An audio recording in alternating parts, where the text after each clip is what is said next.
وقت بڑی تیزی سے گزر رہا ہے اور ہمارے اسٹیج پر اسلامی اسکالر حضرت علامہ مولانا خالد ایوب صاحب شیرانی مصباحی جو ہماری جماعت کے ایک زبردست انقلابی خطیب ہیں اور بہت ہی فکر انگیز خطاب کرتے ہیں. کچھ خطابات کانوں تک محدود ہوتے ہیں، کچھ فکروں کو جگاتے ہیں. فکروں کو جگانے والا کے تاثرات آپ سنیں. حضرت علامہ مولانا خالد ایوب صاحب شیرانی مصباحی تشریف لائیں گے اور آپ حضرات کو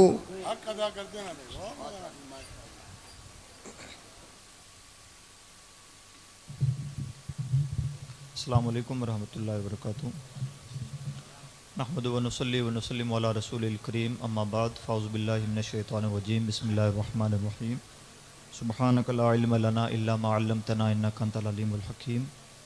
قال اللہ تبارک و تعالی فی کتاب المجید، ان ھذا القرآن یہدی للتی ہی اقوم. صدق اللہ العظیم. ان اللہ و ملائکتہ یصلون علی النبی یا ایھا الذین آمنوا صلوا علیہ وسلموا تسلیما. اللہم صلی علی سیدنا مولانا محمد عدد ما فی علم اللہ صلاۃ دائمۃ بدوام الملک الحی القیوم. محترم بزرگوں اور دوستو، سب سے پہلے تو ہم تمام حاضرین اپنی طرف سے ان علماء کرام کو، حفاظ کرام کو اور جو بھی فارغین ہیں ان سب کو مبارکباد پیش کرتے ہیں، اور ساتھ ہی بانی ادارہ حضرت قبلہ مولانا حافظ سعید صاحب کو مبارکباد پیش کرتے ہیں. ابھی ہم نے تفصیل کے ساتھ بچوں سے سوال جواب کی شکل میں سنا کہ حضرت قبلہ نے کس طرح سے مختصر سے وقت میں ایک کاموں کی جڑی لگائی ہے، اور ماڈرن ایجوکیشن اور دینی تعلیم کا جس طرح سے انہوں نے ایک سنگم قائم کیا ہے وقت کے تقاضوں کو ملحوظ رکھتے ہوئے، وہ ہم سب کے لیے ایک پریکٹیکل نمونہ ہے. اور آج کے دور میں کام کا اسٹائل کیا ہونا چاہیے، ورکنگ اسٹائل کیا ہونا چاہیے، مجھے لگتا ہے کہ دارالعلوم فیضان اشرف اور اس کے ملحق ادارے ہمارے لیے ایک بہترین آئیڈیل کی حیثیت رکھتے ہیں. ہر زمانے کے تقاضے بدلتے ہیں اور ہر زمانے میں اپنی بات کہنے کا اسٹائل بھی بدلتا ہے، اپنی بات کو مدلل کرنے کا اسٹائل بھی بدلتا ہے، اور دشمن کو زیر کرنے کا اسٹائل بھی بدلتا ہے.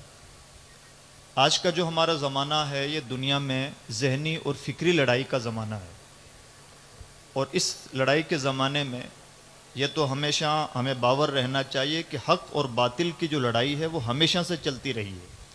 اقبال نے کہا ہے کہ شرار بولہبی چراغ مصطفی سے ہمیشہ الجھا ہوا رہا ہے، یہ رہے گا. شکلیں بدل جاتی ہیں، انداز بدل جاتے ہیں، شخصیتیں اور چہرے بدل جاتے ہیں، لیکن حق اور باطل کی جو لڑائی ہے وہ پہلے بھی تھی، آج بھی ہے. ان لڑائیوں کے اسٹائل بدل جاتے ہیں، اور آج کے دور میں اس لڑائی کا جو اسٹائل ہے وہ 100% فکری لڑائی کا اسٹائل ہے. اور جو اس چیز کو ٹھیک سے سمجھ لیتا ہے وہ سرخرو ہوتا ہے، اور اگر انسان اس بات کو سمجھنے میں دیر کرتا ہے تو اپنا بھی نقصان کرتا ہے اور اپنے مشن کا بھی نقصان کرتا ہے. آج کا زمانہ ایجوکیشن کی لڑائی کا زمانہ ہے، اور ایجوکیشن سے مراد ہے ہائی ایجوکیشن.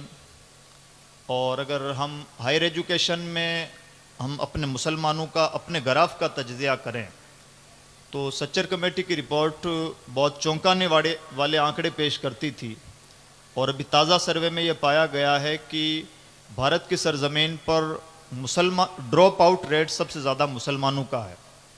یعنی اس کا مطلب یہ ہے کہ اگر مسلمانوں کے 100 بچے اسکول میں جاتے ہیں تو کالج تک پہنچتے پہنچتے تقریباً 12 یا 12.5 بچے بچ جاتے ہیں.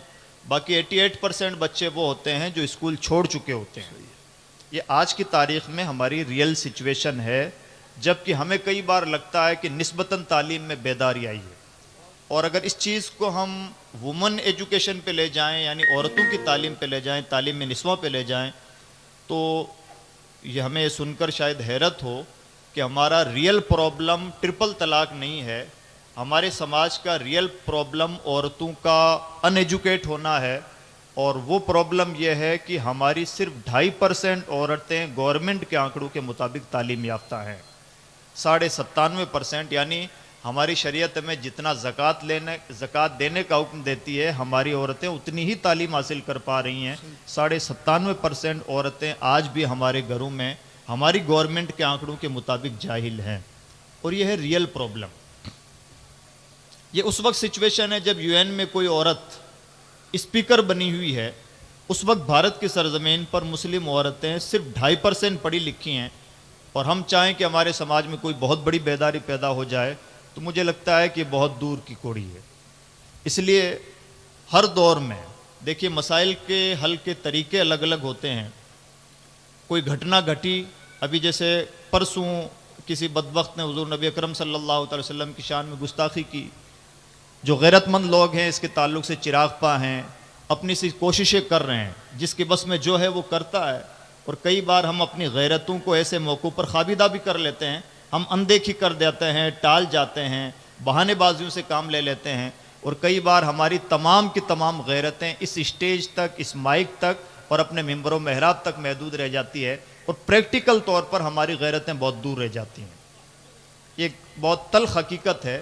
ورنہ سچ یہ ہے کہ اگر ہم نے ہر موقع پر اپنی غیرتوں کا مظاہرہ کیا ہوتا تو شاید حضور نبی اکرم صلی اللہ علیہ وسلم کی شان میں، قرآن مجید کی شان میں اور اسلام اور اسلامیات کی شان میں گستاخیوں اور بے باکیوں کا وہ تومار نہ ہوتا جو آج ہے. اس لیے ہمیں اس سچویشن کو نظر میں رکھنا چاہیے.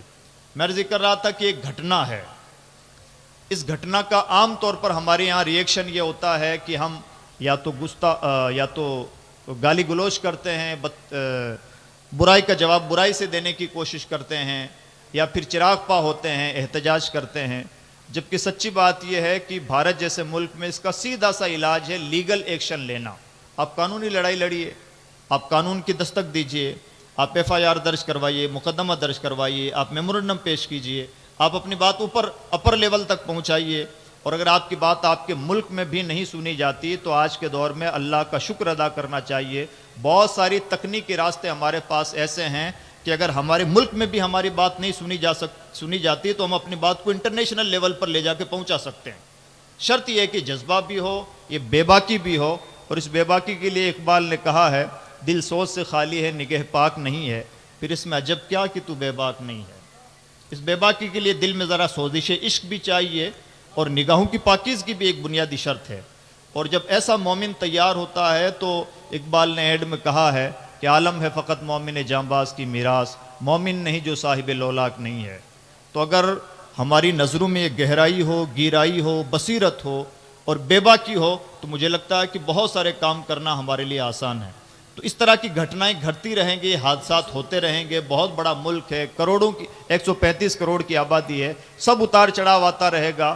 ہمارے پاس دو آپشن ہیں، یا تو یہ ہے کہ ہر گھٹنا پر ٹائر جلاتے رہیں، احتجاج کرتے رہیں، دھرنے دیتے رہیں، میمورنڈم پیش کرتے رہیں، اور یا سیکنڈ علاج یہ ہے کہ ہم کوئی ایسا طریقہ اپنائیں کہ لانگ ٹرم پلان ہو اور تمام مصیبتوں کا حل نکل آئے. اور وہ طریقہ ہے اونلی ایجوکیشن.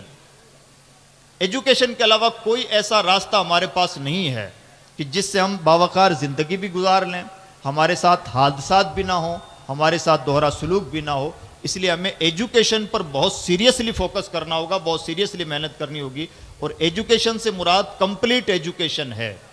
جو ایک زمانے تک علماء اور دانشوروں کے درمیان کا ایک گیپ رہا کہ مولانا حضرات نے بڑی تعداد میں مدرسے قائم کیے اور ہمارے ماڈرن ایجوکیٹڈ طبقے نے بڑی تعداد میں اسکولیں قائم کی، تو علماء اور دانشوروں کے درمیان کا ایک گیپ یوں ہی بڑھتا گیا. اب اس گیپ کو یوں کرنے کی ضرورت ہے، اور اس کی ایک بہترین شکل ہو سکتی ہے کہ آپ ایسے ایجوکیشنل انسٹیٹیوٹ قائم کریں جہاں کمپلیٹ درس نظامی کا انتظام ہو اور کمپلیٹ ہی 12th کلاس تک کا انتظام ہو. آپ یہ پائیں گے کہ انشاءاللہ 12 اور 15 سال کے درمیان آپ ملک کا نقشہ پلٹ سکتے ہیں. ایسا پاسبل ہے، اور اگر ہم ایسا کرتے ہیں تو ہم ایک ایسی جنریشن دے پائیں گے جو جنریشن اپنے آپ میں بے پناہ بلند فکر ہوگی. ورنہ سچویشن یہ ہے کہ آج عام طور پر جو ہمارے مذہبی خطابات ہوتے ہیں، یا تو ان کی اردو کا لیول اتنا ہائی ہوتا ہے کہ ایک عام آدمی سمجھ نہیں پاتا، کبھی کبھار ان کا لہجہ اس طرح کا غیر منطقی ہوتا ہے کہ سامنے والا کچھ کا کچھ سمجھتا ہے، اور اس کا سب سے زیادہ فائدہ ملحدین کو پہنچ رہا ہے. ہمیں یہ سوچ کر شاید حیرانی ہو کہ تازہ سروے کے مطابق آج کی تاریخ میں، اور دوسرے ممالک تو چھوڑیے، عرب کی وہ 23 کنٹریز جنہیں سو کالڈ اسلامک کنٹریز کہا جاتا ہے، ان میں ہر چھٹا انسان ملحد ہو چکا ہے. عرب کی سچویشن آج کی تاریخ میں یہ ہے کہ عرب کا ہر چھٹا انسان ملحد ہے. ملحد اس لیے ہو چکا ہے کہ وہ اسلام کا راگ تو سنتا ہے، اسلام اور مسلمان کی باتیں تو سنتا ہے، لیکن پریکٹیکل اسلام اسے دور تک نظر نہیں آتا، لاجیکل اسلام نظر نہیں آتا، سائنٹیفک اسلام نظر نہیں آتا.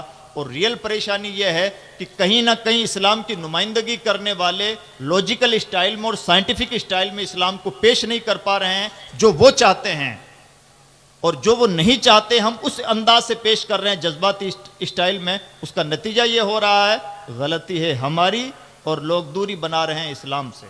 مان لیجیے مثال سمجھیں، مولانا صاحب سے سوال پوچھا گیا کیا میں افیئر کر سکتا ہوں، کیا میں ایک اجنبی لڑکی سے پیار کر سکتا ہوں؟ مولانا صاحب کا جواب تھا لا حول ولا قوت الا باللہ العلی العظیم.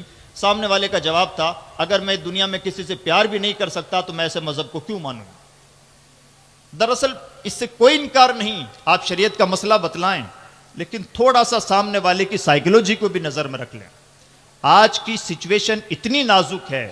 ابھی ہمارے ایک عزیز دوست الہاد پہ بڑا کام کر رہے ہیں، ان کے مطابق الہاد کی ایک بہت بڑی وجہ یہ ہے کہ ملحدین کا یہ کہنا ہے آپ لوگ کہتے تھے اسلام میں کوئی ذات پات کا سسٹم نہیں، پھر آپ کے یہاں سید بڑا کیوں مانا جاتا ہے؟ اگر آپ سید کو بڑا مان رہے ہیں اس کا مطلب یہ ہے کہ آپ اسلام کی یا تو غلط تشریح کر رہے ہیں یا آپ جھوٹ بول رہے ہیں. میں یہ ہرگز نہیں کہتا کہ جس کا جو ریئل مقام ہے اسے نہ دیا جائے، لیکن اتنا ضرور ناپ لیا جائے کہ ہم جس سے بات کر رہے ہیں اس کا ایجوکیشنل لیول کیا ہے، اس کا لوجیکل لیول کیا ہے، اس کا سائنٹیفک لیول کیا ہے، اس کی وژڈم کا لیول کیا ہے. اور یہ بات ہماری شریعت بھی ہم سے کہتی ہے کہ لوگوں کی جیسی عقل ہو ان کے ساتھ ویسی گفتگو کی جائے. تو اس لیے اور یہ تمام باتیں ہیں شاید اس وقت ہم کر پائیں گے جب کہ ہم اپنے آپ میں دونوں تعلیموں کا عظیم ترین سنگم ہوں. تو عزیز دوستو، آج کے دور میں ہماری اہم ترین ضرورت ہے، اس کو آپ اس نظر سے دیکھنا چھوڑ دیجئے کہ یہ کسی اور دنیا کی ضرورت ہے اور ہم کسی اور دنیا کی مخلوق ہیں. آج زمانہ بہت کچھ تبدیل ہو چکا ہے، اس لیے ایسے ماحول میں سنگم ایجوکیشن کا انتظام کرنا اہم ترین ذمہ داری ہے. اس میں بہت لمبی چوڑی گفتگو کی جا سکتی ہے اور بہت تفصیل سے بات کی جا سکتی ہے کہ سنگم ایجوکیشن کے پلان کا مطلب کیا ہونا چاہیے. میں معذرت چاہتا ہوں یہ بات کہتے ہوئے، جب سنگم کی بات کی جائے تو کبھی بھی یہ مطلب نہیں ہوتا کہ آپ اپنے اسکول میں دو مولانا صاحب کا انتظام کر لیں اور وہ چند دعائیں یاد کروا دیں اور قاعدہ بغدادی پڑھا لیں اور دل کو اطمینان دے لیں کہ ہمارا اسکول اسلامک اسکول ہو گیا، یا ہم نے اپنے مدرسے میں 2 ٹیچرز کا انتظام کر دیا اور 2 کمپیوٹر رکھ لیے اور پھر ہم نے اپنے دل کو تسلی دے لی کہ ہم نے اپنے بچوں کو دونوں تعلیموں سے لیس کر دیا. مجھے لگتا ہے کہ یہ فارملٹی ہے. ریئل یہ ہے کہ جتنی بڑی ضرورت ایک چھوٹی سی کمپیوٹر کی اسکرین ہماری ہے، اتنی بڑی ضرورت سائنس بھی ہے، جغرافیہ بھی ہے، میتھمیٹک بھی ہے، اور وہ تمام علوم ہیں جو پڑھائے جا رہے ہیں. اور اسپیشلی ایک بات عرض کرنا چاہوں گا، اردو داں طبقے کو مدرسوں سے شکایت رہی ہے کہ مدرسوں کی اردو اچھی نہیں ہوتی، اور یہی وجہ ہے کہ مولانا لوگوں کی کتابوں کی تعداد تو بڑی سامنے آتی ہے، لیکن جو اہل ادب کا بڑا طبقہ ہے وہ مولانا حضرات کی کتابوں کو یہ کہہ کے سائیڈ میں رکھ دیتا ہے کہ مولوی کی کتاب ہے. تو اس سلسلے میں ہمیں بہت سیریسلی توجہ دینے کی ضرورت ہے. اپنی اردو کا معیار بھی مضبوط کریں. کبھی کبھار ہم یہ دیکھتے ہیں کہ ہماری اردو کا جو ہمارا میڈیم ہے، جس میں ہم بولتے ہیں، پڑھتے ہیں، سنتے ہیں، جس پر ہم کبھی کبھار ناز کرتے ہیں اور جوشیلے انداز میں کبھی کبھار احتجاج بھی کر جاتے ہیں، کبھی کبھار ہماری وہ اپنی زبان بھی اتنی مضبوط نہیں ہوتی کہ وہ ہماری ریئل زبان بن سکے. اس لیے اردو پر گہری کمانڈ حاصل کریں. ہم سب کی ضرورت ہے، طلباء کی بہت بڑی ضرورت ہے. مذکر و مؤنث کی غلطیاں تعمر ہوتی رہیں، واحد و جمع کی غلطیاں ہوتی رہیں، اور اس طرح کی غلطیاں تعمر ہوتی رہیں تو مجھے لگتا ہے کہ ہمارے اندر بہت کمی ہے. اسی طرح سے ایک بہت بڑی ضرورت ہے لینگویج، چونکہ دنیا کو نچوڑنے کا پیمانہ ہوتی ہے، اس لیے بہت بڑی ضرورت ہے. اور مدرسوں کا بہت بڑا پلس پوائنٹ بن سکتا ہے جس سے مدرسے چاہیں تو اسلامک ورلڈ کے تقریباً 30% حصے پر ڈائریکٹ قبضہ کر سکتے ہیں. وہ ہے صرف اور صرف عربک لینگویج. دنیا میں 23 کنٹریز ڈائریکٹ وہ ہیں جو عربی بولتی ہیں، اور یہ کنٹریز کوئی چھوٹی موٹی اور غریب اور بھکمری کا شکار کنٹریز نہیں ہیں. یہ وہ کنٹریز ہیں جو دنیا کا پہیہ چلاتی ہیں. اگر ان کی لینگویج پر، ان کی مدر ٹنگ پر کسی کو کنٹرول حاصل ہو جائے تو مجھے لگتا ہے کہ وہ آدمی ایک کنگ کی طرح ہے. دنیا کے 23 ملکوں میں جیسے چاہے حکومت کرے، وہ کبھی بھی بے روزگار نہیں رہ سکتا، صرف اور صرف عربی زبان سیکھنے کی وجہ سے. اس لیے اس زبان کو جو قرآن کی بھی زبان ہے، ہم کہتے ہیں کہ جنت کی زبان ہے، حضرت محمد عربی صلی اللہ علیہ وسلم کی زبان ہے، اس زبان پر گہرا کمانڈ حاصل کریں. اور انگلش لینگویج چونکہ انٹرنیشنل لینگویج ہے، ٹیکنالوجی کی زبان ہے، سائنس کی زبان ہے، وہ ہماری ایک مادی ضرورت ہے، اس لینگویج پر بھی بہت گہرا کمانڈ حاصل کریں. اور ایک آخری بات عرض کرنا چاہوں گا، چونکہ اہل علم بڑی تعداد میں یہاں پر جلوہ افروز ہیں، قرآن سے اپنا رشتہ مضبوط کریں. ہم قرآن پر تقریریں بھی کرتے ہیں، ہو سکتا ہے کہ ہم نے قرآن پہ تحریریں بھی لکھی ہوں، ہو سکتا ہے کہ ہم نے مکمل کتاب لکھی ہو، لیکن میں معذرت چاہتا ہوں یہ بات کہتے ہوئے، بارہ اس بات کا احساس ہوتا ہے، شدت کے ساتھ یہ بات فیل ہوتی ہے کہ قرآن سے ہمارا ریئل میں روحانی رشتہ ویسا نہیں رہا جیسا ہونا چاہیے. اور اس کا ایک موٹا سا فارمولہ، اللہ ان کی قبر پر رحمت نازل فرمائے، اقبال کے والد نے اقبال کو دیا تھا، جس کی وجہ سے اقبال اقبال ہیں. وہ نسخہ یہ دیا تھا، اقبال کے والد نے اقبال سے کہا تھا کہ بیٹا جب بھی اللہ کے کلام کی تلاوت کرو تو اس انداز سے تلاوت کرنا جیسے یہ تمہارے لیے ہی نازل ہوا ہو. جس وقت بھی ہم قرآن پاک کو اس نظر سے مطالعہ کریں گے، اس کتاب کی شان بہت جدا پائیں گے. اس کتاب سے دوستی کریں، تنہائیوں کا دوست بنائیں، اپنے خلوتوں کی کتاب بنائیں. اور سیدھا سا طریقہ، جب آپ بستر پہ لیٹ جائیں، عبرت و نصیحت کی نظر سے قرآن پاک کی تلاوت شروع کر دیں، اپنے بستر پہ لیٹے لیٹے. صبح اٹھنے کے بعد میں قرآن پاک کی تلاوت کریں، اپنے مسائل کا حل قرآن پاک سے تلاش کرنا سیکھیں. آپ یہ پائیں گے کہ آپ کے سامنے قرآن پاک کی بہت ساری کرامتیں ظاہر ہوں گی. ہم نے کبھی کبھار صرف شخصیتوں کی کرامتیں سنی ہیں، اللہ کے کلام کے اعجاز کو ہم نے کبھی آزمایا نہیں. ہم آزما کے دیکھیں گے تو حیران رہ جائیں گے کہ اللہ کا کلام آج بھی دنیا کو اسی قدر نوازتا ہے جس قدر حضرت فاروق اعظم کو نوازا تھا کہ انہوں نے ایمان لانے سے پہلے اللہ کے کلام کی چند آیتیں سنی تو دل کی کیفیت اس قدر بدلی کہ اللہ رب العزت نے کفر کو دھو دیا اور ایمان عطا فرما دیا. آج اگر ایمان کی حالت میں ہم اللہ کے کلام کی تلاوت کریں اور یقین کے ساتھ تلاوت کریں تو اپنا ایمان مضبوط رکھیں، انشاءاللہ یہ کتاب آج بھی دل کی دنیا بدل سکتی ہے. امید ہے کہ انشاءاللہ ہم اس کتاب سے اپنا رشتہ مضبوط کرنے کی کوشش کریں گے. اللہ رب العزت کہنے سننے سے زیادہ عمل کی توفیق بخشے. لا الہ الا اللہ محمد رسول اللہ. السلام علیکم ورحمۃ اللہ وبرکاتہ. سبحان اللہ سبحان اللہ. اب تاثرات کے سلسلے میں چونکہ آپ فکر انگیز اور بہت اونچی اور بہت ہی کام کی باتیں آپ سماعت کر چکے، آپ نے بہت شاندار سنجیدگی سے سماعت کی اور بڑا اس سے دل میں اتارے اور غور فرمائے. اب آپ تاثرات کے سلسلے میں آگے کی کارروائی سماعت کریں. حضرت مولانا حافظ اللہ بخش صاحب اشرف